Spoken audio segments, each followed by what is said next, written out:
the water, I don't have any emotions at all, you know. I'm very like like a psychopath, you know. I just cut off, you know, I turn it off, all of the feelings that could disturb the performance, basically. So that's just being cold and being, yeah, as as long as I know what I'm here for and what I'm doing, I don't need to be nervous. I don't need to like waste energy on anything else than just be here now and do what I do best.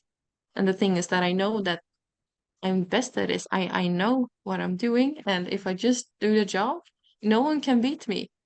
You know, it's that confidence level that that gets me to the next level, I would say.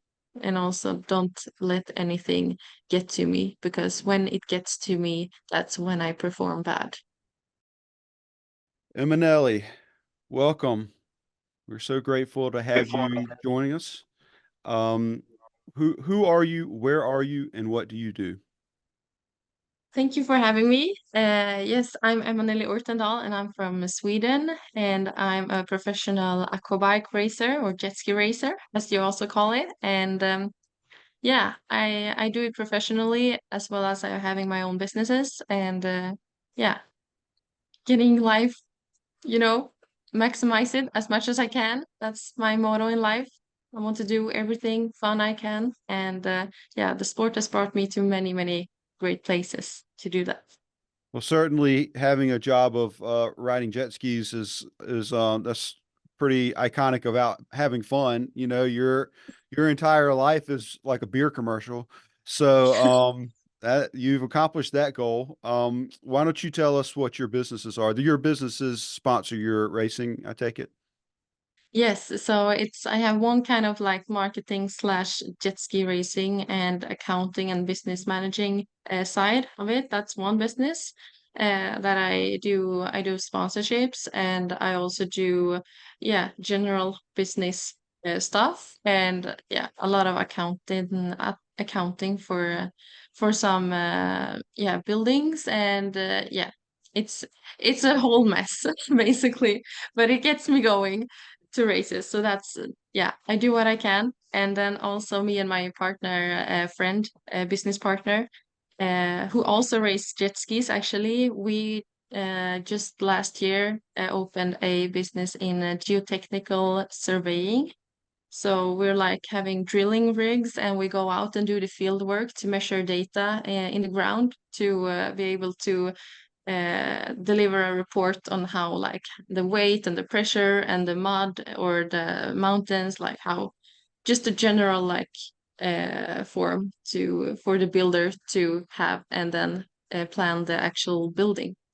So and that's from my family. My grandfather started a company building these machines. So my dad has been working in that field forever, and yeah, I'm kind of born into it. So now I'm back where my grandpa started. He was out in the field without any drilling rigs, and then I'm out in the field now with his drilling rig that they built. So it's a pretty full circle, which is really, really nice. So yeah, You're a busy lady. I know. You're so we've talked to some professional athletes at this point, and it's in order to compete at any professional level, you really have to devote your life to your sport, your training, your mindset. But you're a world champion at what you do, but you're still divided. Your time is divided. You have to go out and do some of these practical things in order to make your dream come to life. Yes, yes, and that's my way to make it to my goal, because in our sport it isn't huge. We don't have any big money in it in that way. So the only way for me to do and live my dream is to actually provide for myself, which is what I do through these businesses, and of course with the help of sponsors and family and friends, and just my whole community makes it happen. So, but this is a big part of it that I provide for myself, because I have been 100% professional before, but then COVID came and it crashed down on all of the big sponsors, and you know, it was a lot of consulting firms that was sponsoring me. And then and yeah, they pulled back everything. So then I was like, okay, it's time to grow up, big girl, and get my own cash to do what I love. Yeah, is it so for most people, us included, it's really hard to have your own business. It's just sometimes it's incredibly discouraging. It's exhausting. You don't know what to do next. Nobody's telling you what to do. You're every time you make a decision, you feel like you're gambling everything, and you're when you lose, you lose. There's no safety net when you have your own business. So that's enough stress for the average person. Like how does your passion and your dream, does it make those consequences feel heavier or does it make them feel lighter for you? For me, in a way, I'm very divided, as you say, like in what I do, and that's what keeps me floating. Because if one end goes bad, maybe I can be very good in another. So it's like give and take to all of it. So but it's a balance to make it happen in the way that I want. But it's not going to be successful in everything at the same time, and it goes up and down. So yeah, I hear what you say, and I really agree. Like it's a gamble with everything, but so far I've been lucky. Will you show the world your jet ski collection again? You showed us before we started our call. Yes, yes. So here is the big guys, the runabouts, which we steal the engines from those and then build them to the stand-up skis. So here is my dad's full collection, almost. Some of them are on the way traveling right now. So we have some skis here, and actually I can show you where it all began when my dad started. Um, he was racing these 550s. They're pretty different and very wobbly, I would say. So they've been evolving to faster, more stable, and yeah, just more badass machines. So yeah, that's what I'm racing. So I was going to ask how you got started in this, but it sounds like there was some influence from your father. So could you talk a little bit about that? Yes, exactly. So my dad got his first jet ski back in the 80s. Yeah, and since then he's been hooked, basically. So I'm 25 years old now. So he got me 98. So I'm born 98. And then he was kind of on a break, but he's been racing the Swedish Championship, Nordic, European Championship, and also been over to the US in Arizona, Lake Havasu to race the World Finals back in '96. So yeah, he's been wanting to do it like full on, but he haven't really had the like economical support for himself. So when I was born and I started to show the interest, I've always been a very sporty girl. I've been doing floorball, and my sister still does horses, but I did ride horses and compete in show jumping when I was smaller, and also the jet ski. But then I grew up and I was like, okay, I need to focus on maybe one thing. And then I chose the jet ski because my dad was really passionate about it, and I was actually very good at it. So it was natural to move in that direction to do what I loved. And then I saw the opportunities, like of all the travel and all of the big races that you could go on. And I was actually, yeah, we can start from the beginning. Like in my career, I started racing in 2010 was my first race, and I was 13 years old. And then the year after, we actually did a big move to go to the World Finals in Arizona, and I competed in the junior class there, and I won in the standard light class as like the first biggest event, and I was so nervous, but it went well. So after that, we like realized, okay, we could actually continue to do this, and I know what to do and all of that. And then it's always just kept on coming and evolving and everything. So 2015 was my first year. No, 2014 was my first year in the Aquabike World Championship, which yeah, that is the official Olympic Committee World Championship. So they have the right to hand out the gold medal for the world, basically. And I won that series 2016, 17, and 19. And I've been like participating ever since. So it's a lot of years now. I'm kind of a veteran in the game. And then all these new young girls are coming, and I was like, oh my God, am I so old now? Yeah, I feel terrible for you that you're so old. It must be unbearable.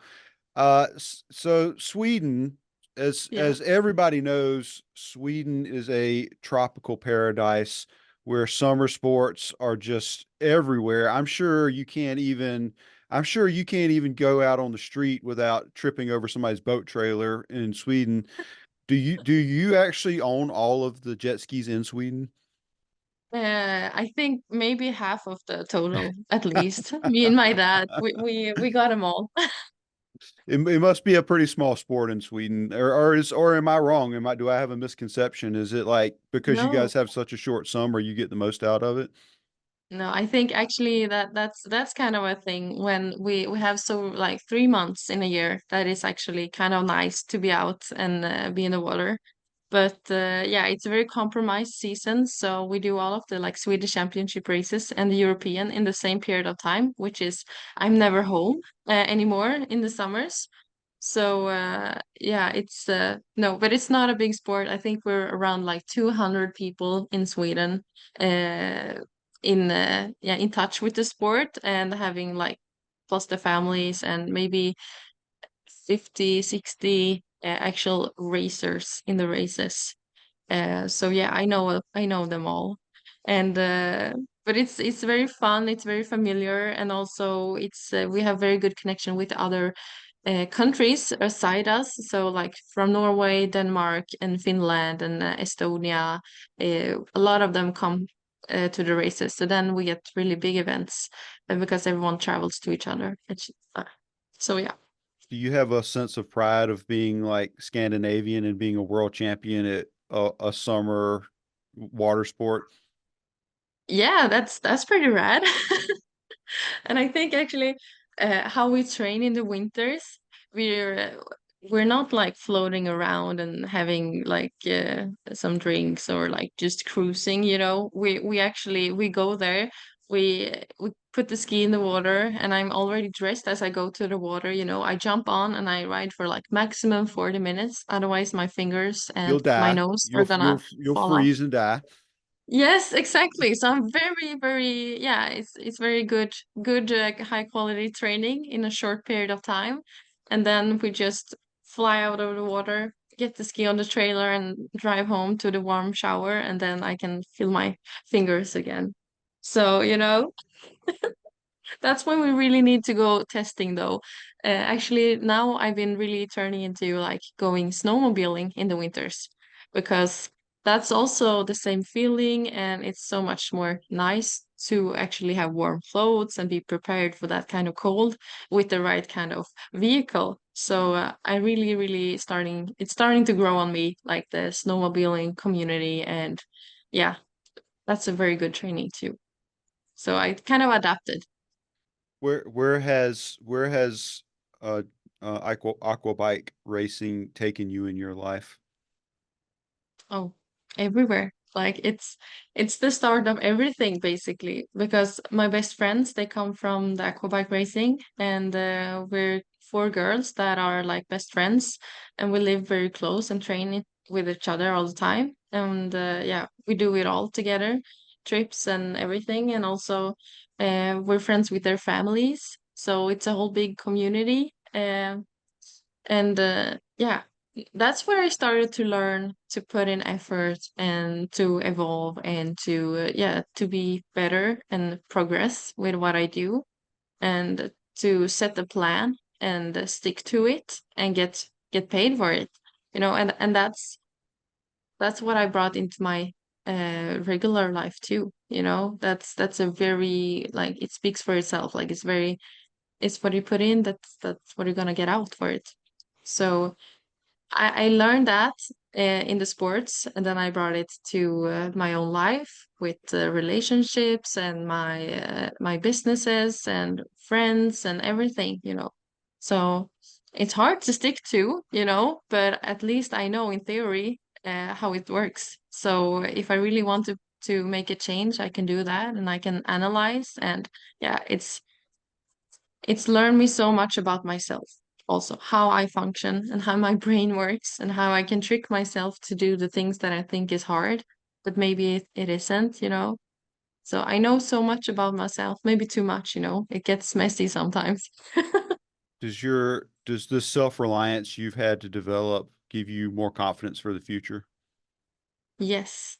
Yes. I don't know, you know, the things I learned through the sports, that's what got me yeah, that's me now, you know.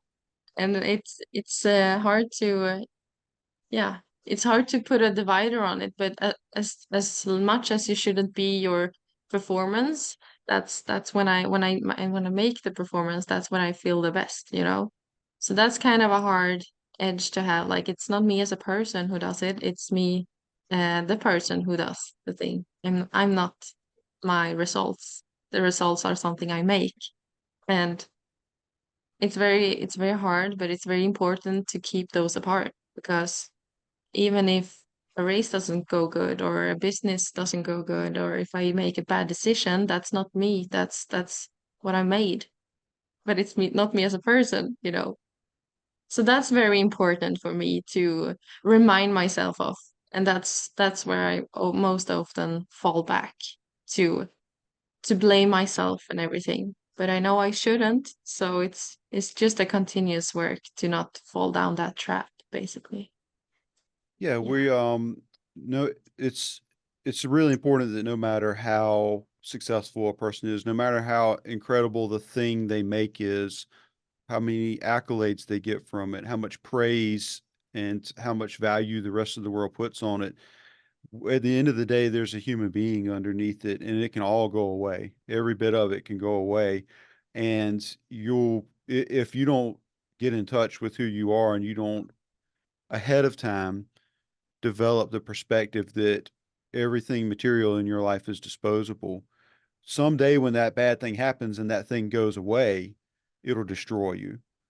But Mm-hmm. if you have the wisdom to sort of half let go of it and half hold on to it and give yourself to it in some ways, but keep yourself separate in other ways, then you can be strong and you can accomplish anything. You learned that with when the lockdowns came and you couldn't have sponsors anymore. You could have just thrown the whole thing away, but you held on and were intelligent about it, and now you know that you'll be okay no matter what happens. Yeah, exactly. So that was actually just reinforcing my motivation to do it because I know I all of the parts is by myself for myself, and that's really nice to know that, to have that in the background and in back of your head all of the time, that I'm the boss of myself basically, and no one else is. Is it hard for you to be patient with people who aren't willing to accept that mindset in their lives? Yes, actually, my boyfriend, he's pretty. He put it in a very fun way. He's like, "You're only friends with like self-employed and people," because I of course really like to be around like-minded people. So he's like, "Yeah, all of your friends have own businesses or they work like very remotely or freely because you know." But that's where life put me, you know, when I'm in those like atmospheres and situations with those people, of course I'm gonna stick to them, and because we have so much fun together, basically. So your sport has taken you all over the world and has introduced you to all sorts of different people.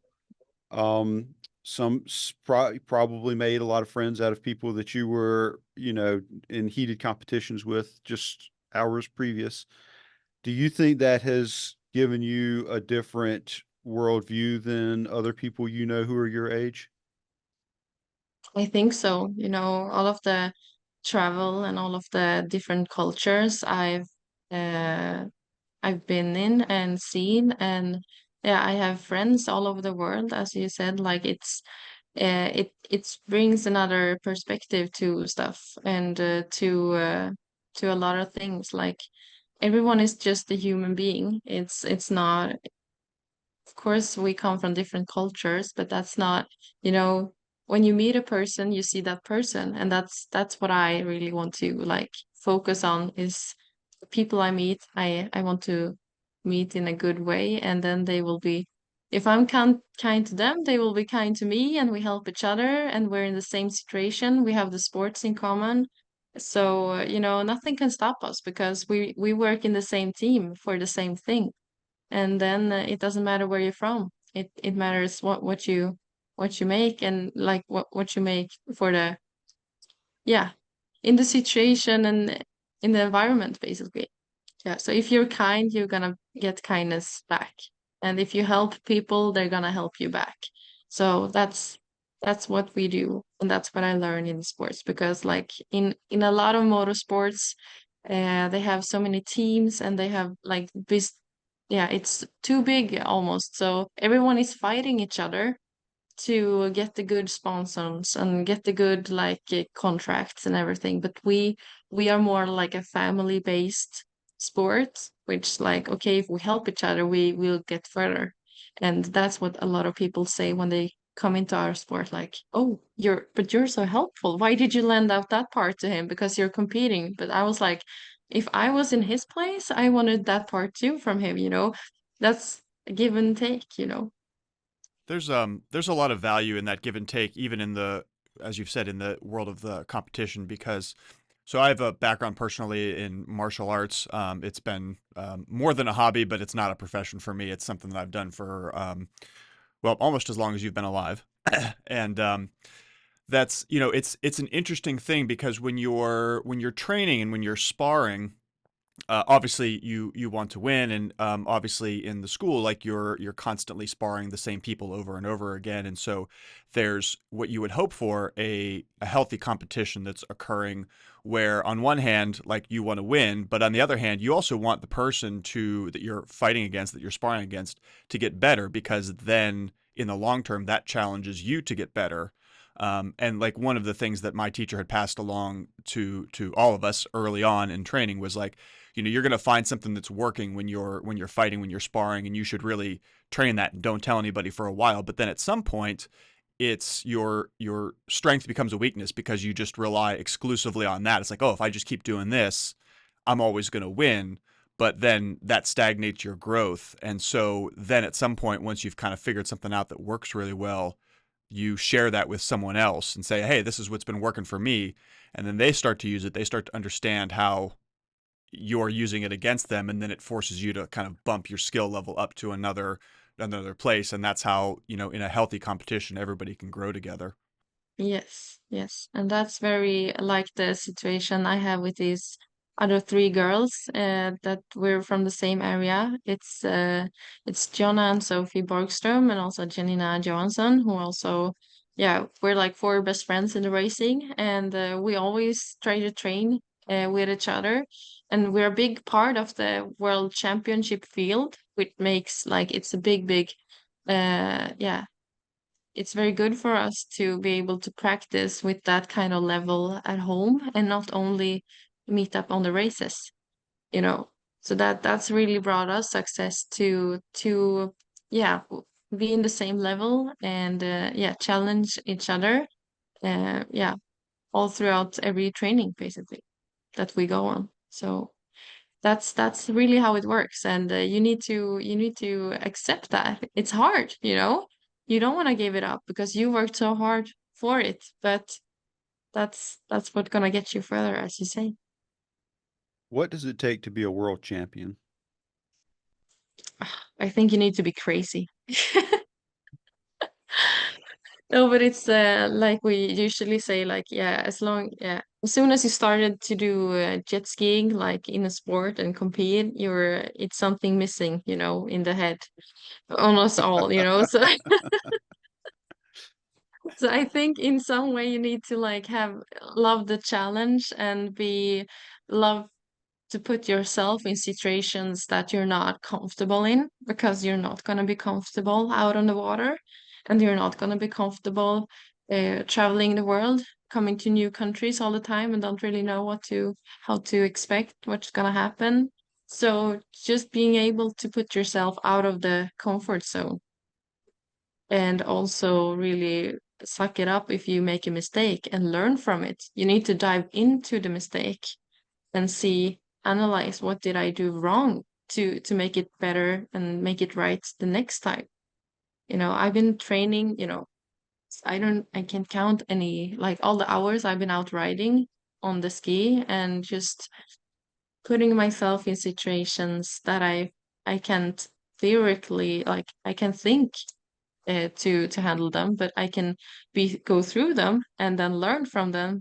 And like my muscle memory will save me a lot of times, just ride and ride and ride, put a lot of effort in it. To operate at a certain level in human society, you have to break the norms of human society. You have to redefine success and failure in a much more narrow set of terms for yourself. You have to be willing to do things that other people are afraid to do. You have to be willing to make terrible sacrifices that other people would look at and say, there's no way I would ever give that up. And that is crazy. It's all of the same check marks of somebody who is, non-functional in society, but the difference is there's a purpose to that change in functionality. There's a goal. You see a path through it that is a very narrow path that other people just aren't going to be able to follow. And so you're not the first high performing global athlete to say that you're crazy. It's a requirement, I think, to be a champion at something. Yeah, I think so too. And that's what I see in my other successful friends. They're also crazy. So that's why we're friends. What's the difference between the really, really, really good athlete and the champion, though? Because both of you are crazy. You spent all your money on jet skis, so clearly something is missing. But what's the difference? What's that line between I'm very, very, very good and I'm the best? Hmm.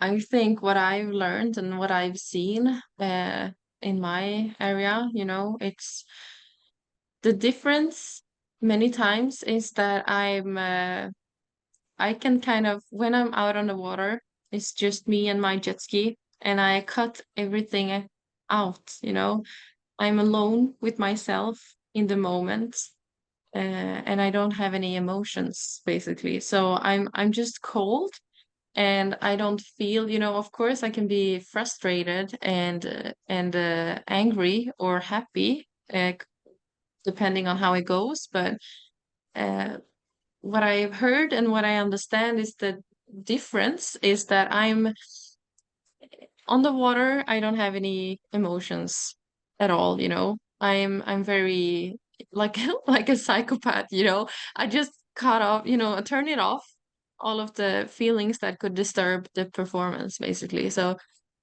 that's just being cold and being, yeah, as as long as I know what I'm here for and what I'm doing, I don't need to be nervous. I don't need to like waste energy on anything else than just be here now and do what I do best.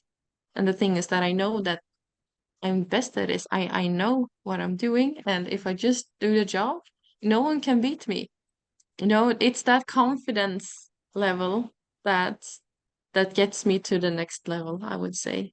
And also don't let anything get to me, because when it gets to me, that's when I perform bad. But if I don't and keep it to my plan and in my head, and everything is as it should, that's also a very good thing for me. Then I know I will do very good results, basically. there's a book, The Way of the Peaceful Warrior by Dan Millman, and it's an allegory about performance and overcoming your demons, and it's about the protagonist of the story is an Olympic gymnast who has to overcome personal tragedy in order to succeed. And he starts out by being a very arrogant young man, and he has a teacher whose name is Socrates, and um, his teacher tells him to take out the trash. And what he means is clear his mind. He's using it as a metaphor for clear his mind. And there's a point in the story where Dan goes, he goes to the gym where all of his teammates are working out, and he can look inside of all their minds and he can hear them talking to each other. And his main competition, who's very aggressive and this sort of like consternated person, in his mind, you can hear him saying, "Oh, I'm a piece of shit. My dad was right about me."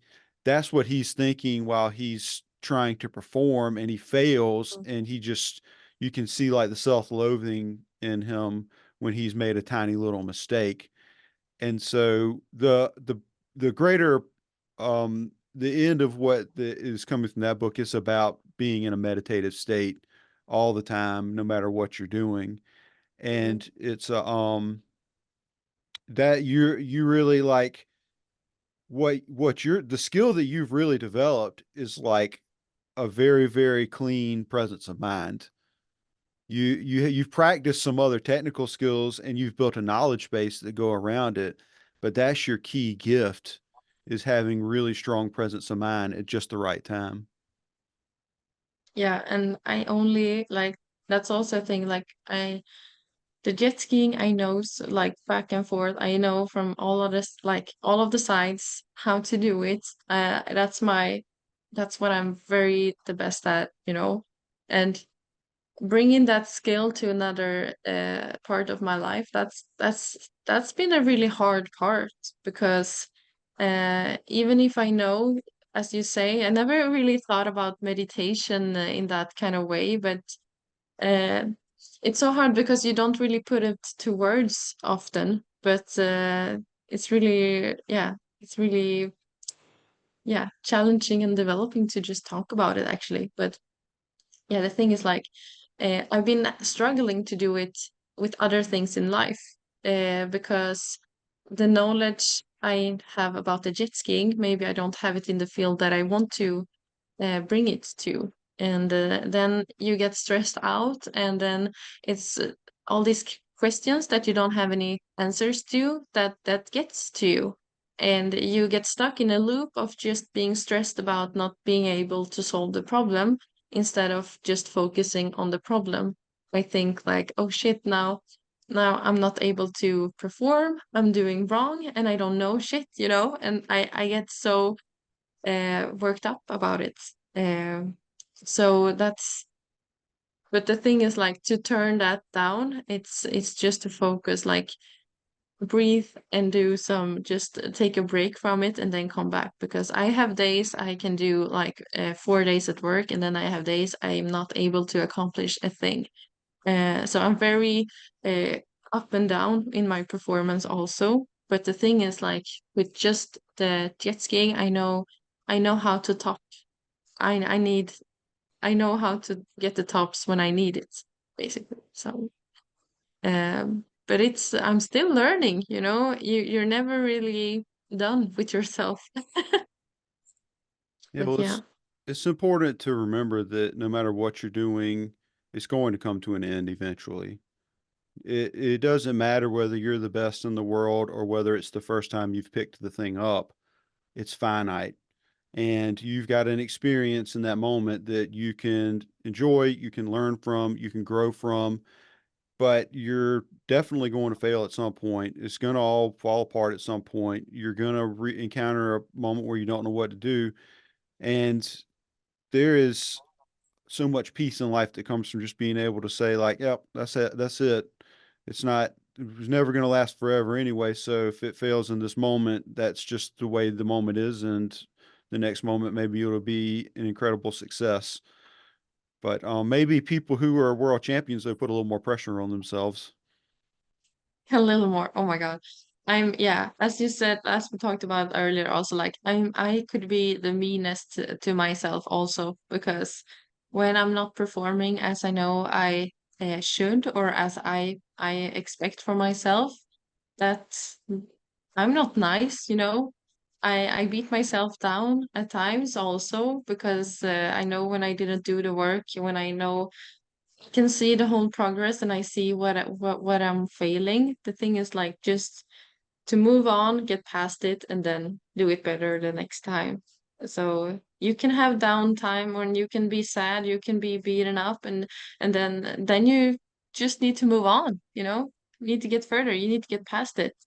And that's the way of life. Like the human experience will be the same, even if you get stuck, then you will be so devastated that you didn't do it. And then if you keep pushing and keep evolving and keep doing it, that's also going to be terrible, because it's you're going to hit the same wall again, but maybe a few meters ahead, you know? You never know. But it could be a struggle of failure, or it could be a struggle of success. I think in many ways, every human being feels the same, but about different things. Do you feel like other people expect you to be good at everything because you're really good at this one thing? Uh, maybe, Well, you're probably good at lots of things, but you know what I mean. yeah, yeah, I get it. I think a lot of my closest friends doesn't expect that, but maybe a lot of people around me say that. I've heard it many times, like, of course she's gonna do that, and of course she's gonna like succeed in that. But I'm still like being new at things. It's not the same. Like I'm good at one thing, that doesn't mean I'm good at everything. But what I'm good at, that's what I'm trying to bring to the other things in life too. But yeah, I have I've heard comments, and you know, it's flattering to think or to hear that what they think about me.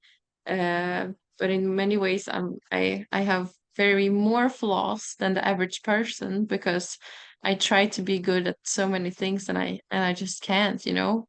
Um, but then I learn from it and then move on. So I think I had more failure than success in general, of course, because that's the way it goes. But everyone just sees the success. So sometimes it feels like uh, people don't understand all of my whole picture. They just think like, oh, she's a world champion, she's very good at her sports, and she must feel so well all the time. But I don't, you know. Sometimes I'm very down, and sometimes I'm very up, you know. So and that's a way of living, to make the sports happen and to make success in business and life. It's to be accept that it's gonna be up and down, and yeah, just move past it. Do you wish that other people could see all the different sides of you, or is it more comfortable for your ego to keep some of it hidden away? Of course, I'm not gonna be. I don't want to show everything off in public, because that would just make it even worse. But then it's yeah, no, I think I'm very happy as it is. I can talk about it, but I don't need to show it live. You know, no TikTok live stream of that shit. Yeah, No, but it's I want people to know that everyone struggles, uh, even if they seem successful. You know, they could look like a perfect picture, but it's never like that. And like with Instagram and all of the social medias, um, everyone expects it to be so easy and to be so good all the time. But of course, it's easier to share the good parts and hide the bad parts. But it's my life has been a whole mess also, and it's also have been a very successful and very giving life, but it's never just one way. You will get all of it, even if you don't show all of it. yeah, you have a different path in life, but you're still on a path in life, and it's challenging and difficult, and I'm sure at times seems totally impossible to you, and you probably feel very discouraged at times. And every single person on earth is having those same moments, but just at different times and at different ways. And the thing to remember is that the reason you are able to have the moments of glory is because you were able to make sacrifices. You were able to take risks that very easily could have cost you more than the average person who's looking from the outside. You could have lost more than they're likely to lose in their decisions in life. They probably don't risk as much. They probably haven't had to sacrifice quite as much. And so Hmm. there's two sides of that, that everybody who's passionate, everybody who dedicates their life to something, they make a really difficult choice to to give up things or potentially give up things, and I don't think other people realize the cost that comes with it. Hmm. Yeah, you hear people talk and you hear like all of these opinions and ways of things and other people, yeah, yeah, just making assumptions about other people's lives and that they had it so easy, that they just got it for free and everything just happened because they're lucky. And it's never like that. Never. And trying to make that success story, like having that in the jet skiing community and all of the racing, which I really love, trying to make the same thing in business, it's not easy. It doesn't work itself out. I need to work it out. And people, yeah, yeah, people that don't risk it, they're not gonna learn about it. So of course they don't know the full story because they're never gonna be there.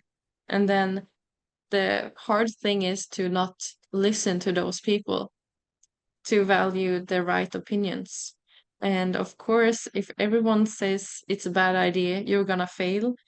Maybe if you really by heart know that it's the right decision for you, then you don't need to listen to all of the other people. But of course, you need to have good friends and yeah, people close by to be to have communication and talk about because that's gonna give you different perspectives on what you're doing, and maybe it could make your path easier at least because you never want to be alone. I even if I'm the world champion and it's my name with all of the wins and everything, it's not only me. It's my dad and it's my family, and yeah, it's my friends and everyone involved in my life that put me in that place. Even if it's just one name, it's a whole village of people that made it. So try to connect with good people and keep them close by and show appreciation. I think that's uh, you can fight so much by yourself, but then it doesn't work anyway because that's not how humans are made to be. We're made to live with each other, with a lot of people involved and everything. That's when you feel good, when you're not alone. So to build out of that is very important. Is your family important to you? Yes. Yes. They're the whole foundation on in what I do and why I do it.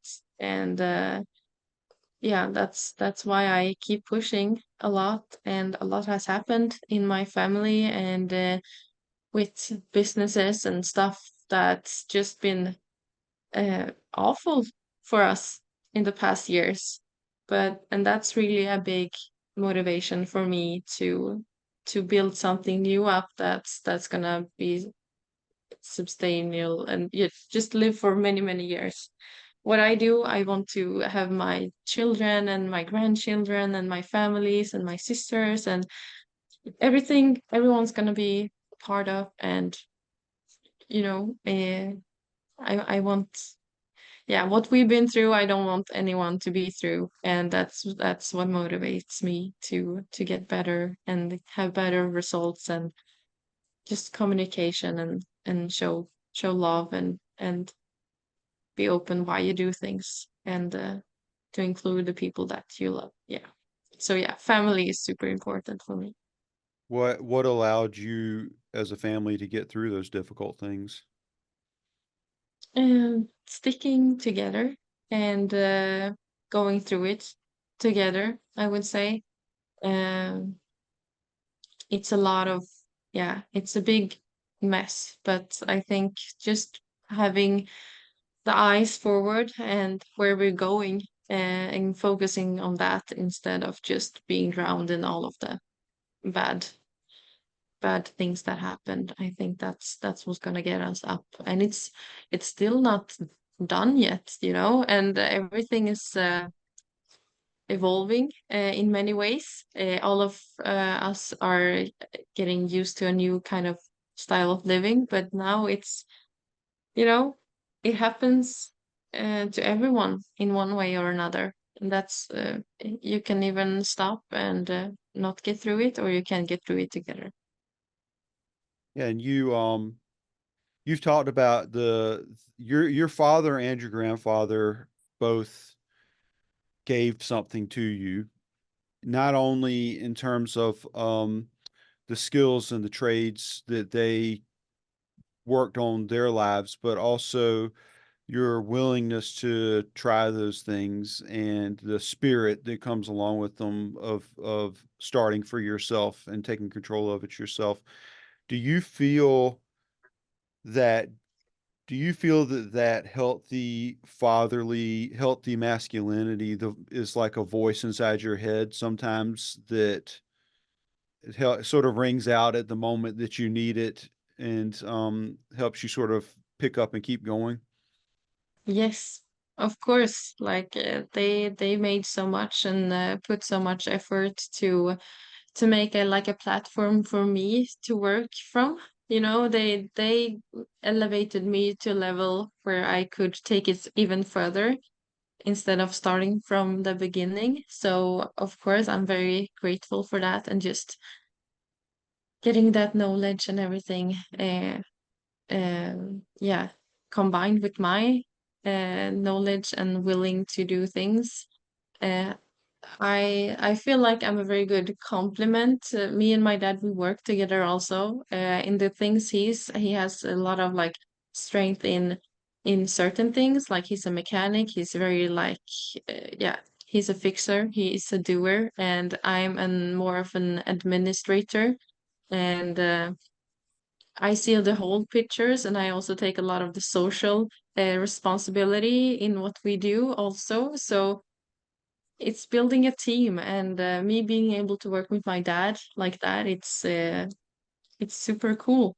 And I know a lot of his friends has asked him like, how did you make her love what you love, and how did you make her do what you do? But it's not about like me doing what he love.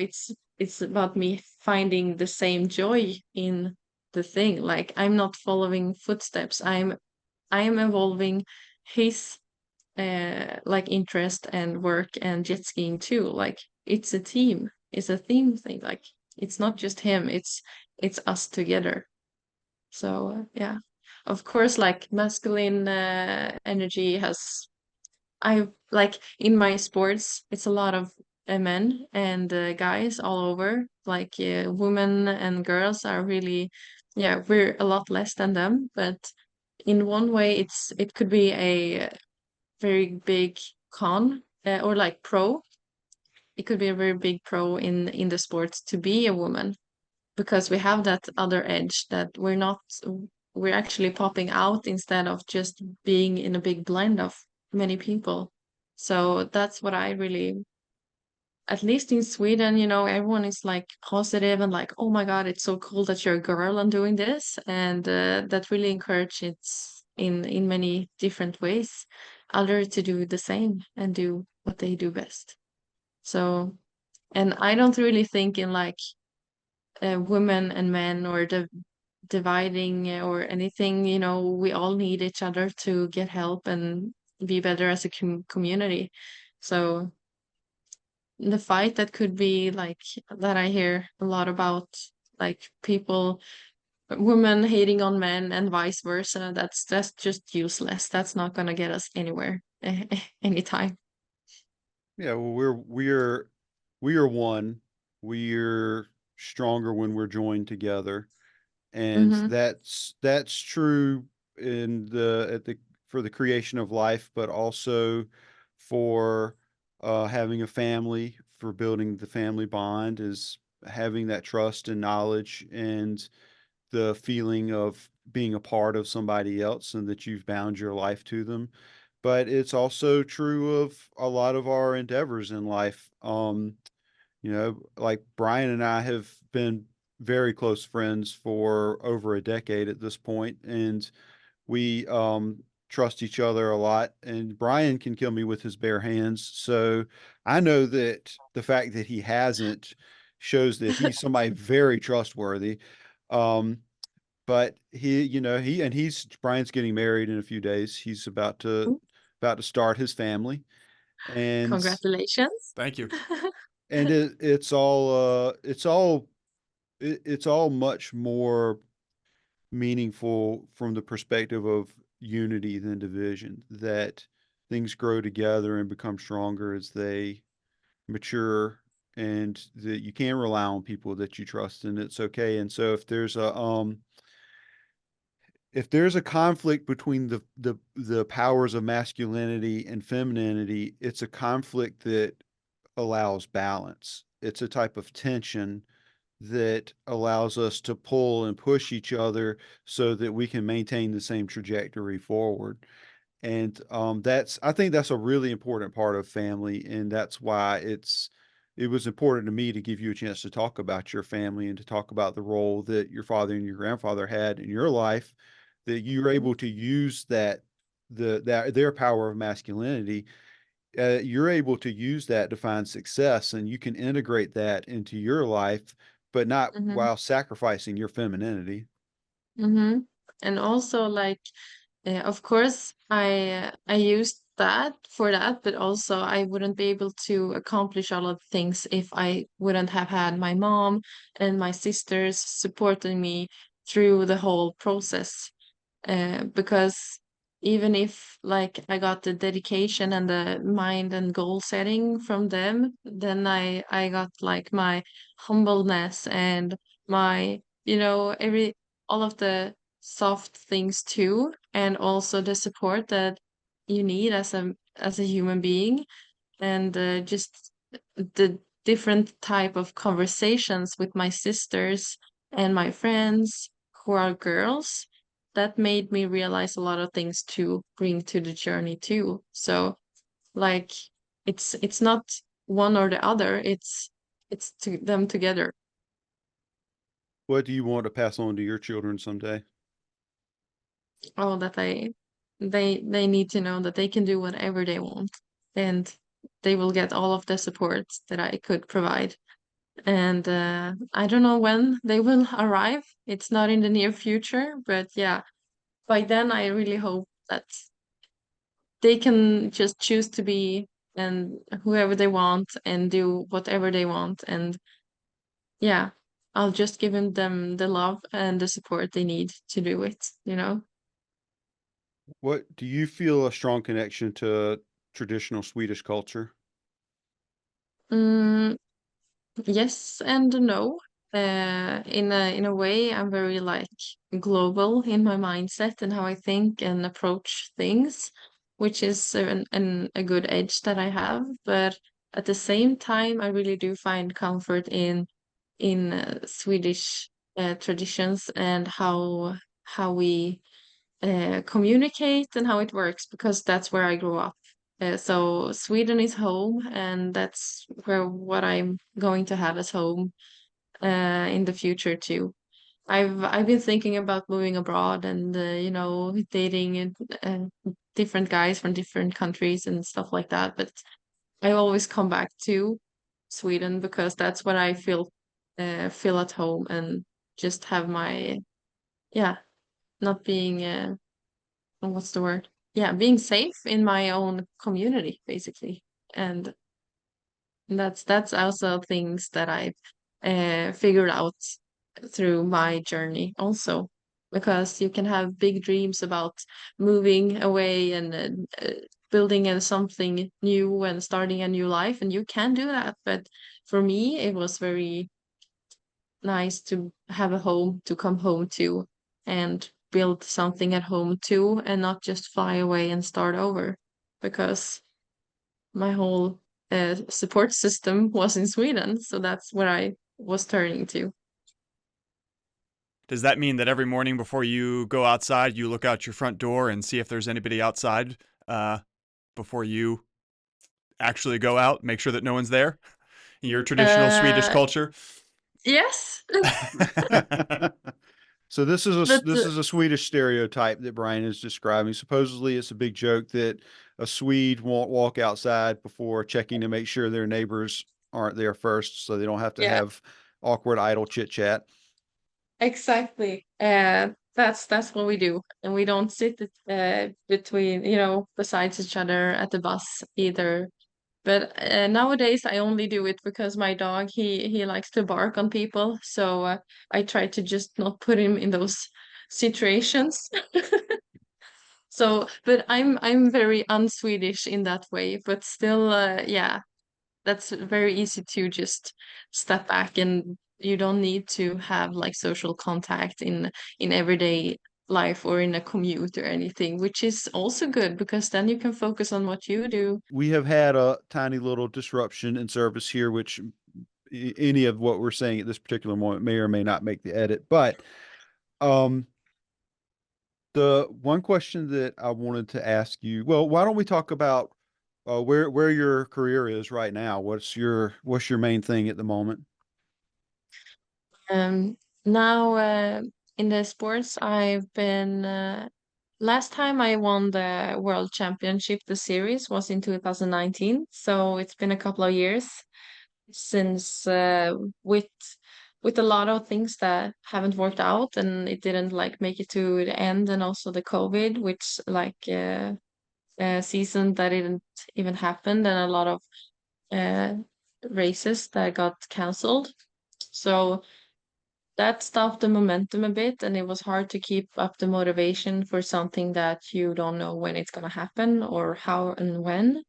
So, and also just the stability. I've been focusing on building the companies a lot. So, uh, in that kind of like startup, then you ask yourself, okay, why am I doing this? Why is it so important to me? Do I still want to do all the racing, all of the sacrifices, which makes it's been turbulent in my approach to it too, but I've come to closure with like, okay, this is what I'm best at, and I really enjoy the sports. So, like, just coming to terms to what I want to do and what I want to accomplish, and just get a comeback. So now we're really been focusing on making the good decisions to have the best jet ski to compete with, because I've been on pretty shitty skis, and that just kills the motivation because you don't have the material to do the performance. So, but now it feels really good, and we have the right jet ski and engine, and the hull is in place. So I'm very motivated. So with that in the back, I will do all of the work I can to be prepared and do the best at the races. Actually, we're going to race in Vietnam in a month. So that's the first World Championship race of the year. So I'm really pumped for that, and I'm really looking forward to get a new start because the past year has been very turbulent, as I said. So now I think we got the focus right and the good place in a good place to make a good result, which is very motivating because working for something that you know for sure not gonna be what you want is that's devastating. Yeah, it is, and it's another one of the sacrifices in the pursuit of excellence that the lows are very low, the highs are high, Mhm. but the lows are very low. But why don't you, well, really quickly, why don't you introduce your dog to the world? Is he Yes, in hand? he's here. He just got here. Yes. Who is this person? This is Sigge, my little dog. That I got him the past fall. So I only had him for like 3-4 months, and he's kind of a baby. It's almost a year. Uh, yes. He's a dachshund, so a dachshund. So he's very long. Yes, he is. He's adorable. We just got 50 billion likes on this, so thank you. You've Oh, contributed. good. Yeah. The He's dog trick contributed. works every time. Yeah, he's really contributed to our success. You should start an Instagram account for him I immediately. should.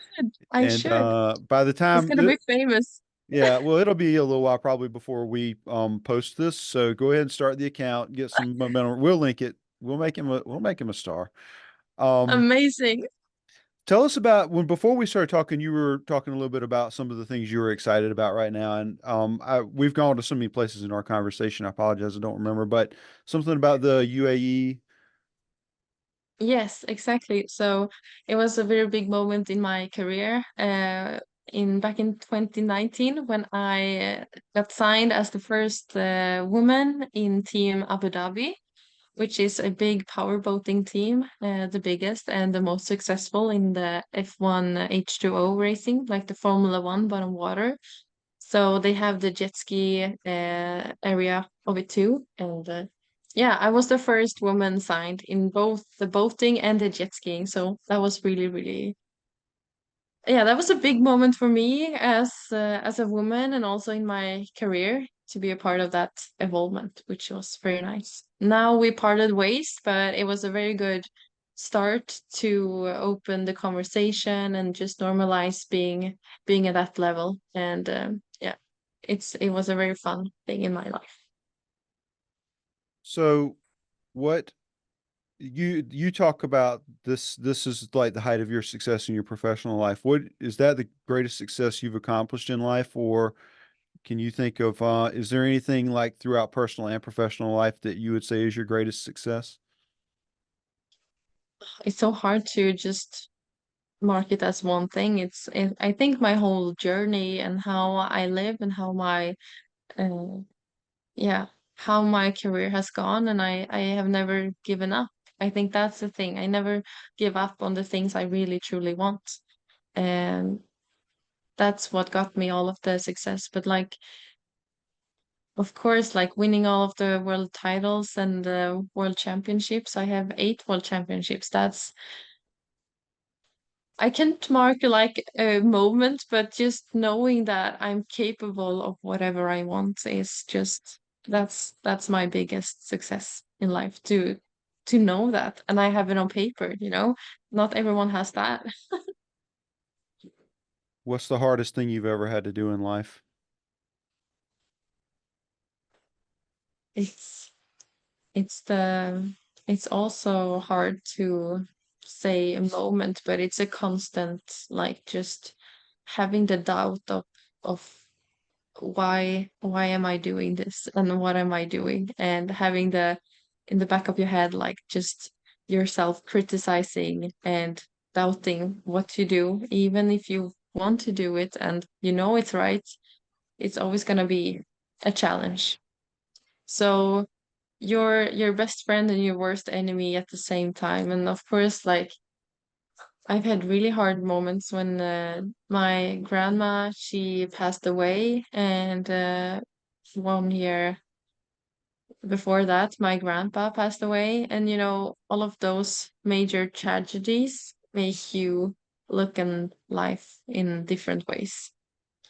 It we have an end to the life, and that's a really big realization to make, and that's what it was hard to realize, but I also learned from it that I'm not gonna make anything stop me because we only have so little time to do what we love and do what we want. So we need to make the most out of it.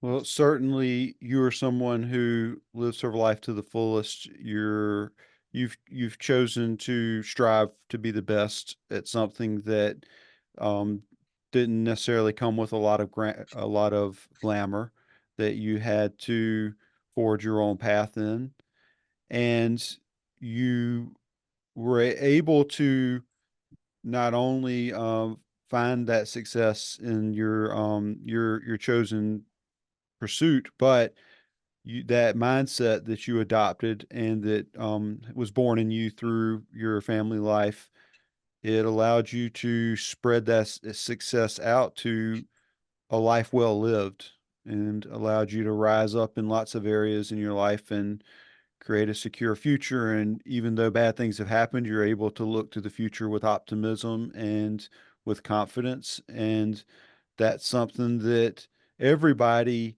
has a need and a yearning to be able to do that. And you've proven it's possible. You've proven you can do anything. And in a certain way, that's proof that everybody can accomplish the things they want to if they're willing to do it, if they're willing to be crazy.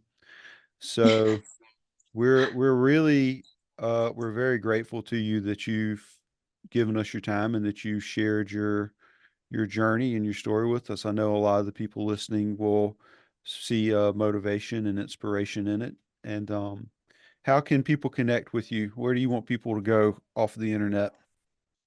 And I'm mainly on my Instagram, Emma-Nellie with two N's in the middle. And also I have a Facebook page, Emma-Nellie and hashtag 98, my racing number. And yeah, that's now. So I have TikTok, also same as the Instagram, Emma-Nellie. So that's where I'm communicating with my people the most. So jump in there and give me a follow, and you can see more of my journey, ups and downs. Excellent. Well, thank you again for joining us. And thank you to everybody who's listened. We'll see you next time.